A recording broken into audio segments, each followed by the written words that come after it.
Today, you're looking at parents who shattered the trust of their flesh and blood. Monsters who decided to burn their families to the ground. Let's start with the first monster, John List. John List was the most normal man in New Jersey, a Sunday school teacher, an accountant, a man who lived in a 19-room Victorian mansion. He was the definition of a respectable family man. So, what could make this quiet, religious man snap?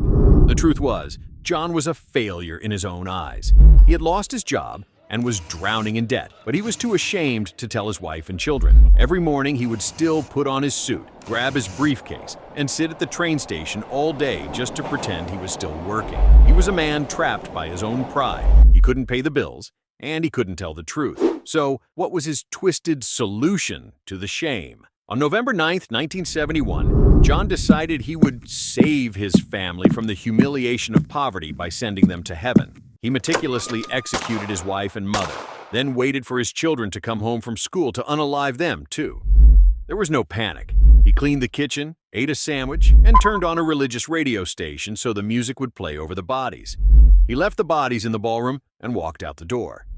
He was gone. No one found them for a month. How does a man like that stay hidden for 18 years?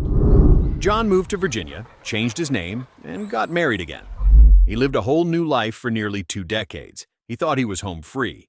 Until 1989.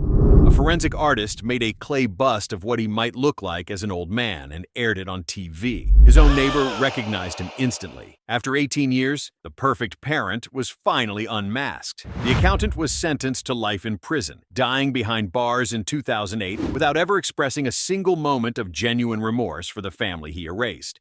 If John List killed for pride, Diane Downs killed for something much more pathetic. A man.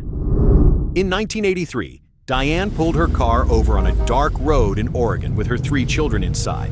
But what could drive a mother to pull out a weapon on her own flesh and blood?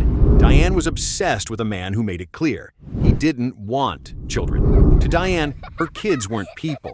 They were obstacles standing in the way of her true love. Instead of walking away from the man, she decided to walk away from being a mother by any means necessary. She had the motive. Diane shot all 3 of her children in cold blood. She then drove to the hospital at a snail's pace, just 5 miles per hour, to make sure they wouldn't survive the trip. When she finally arrived, she put on a massive act, screaming that a bushy-haired stranger had attacked them on the road. She thought she was a genius actress. But did the police actually believe her?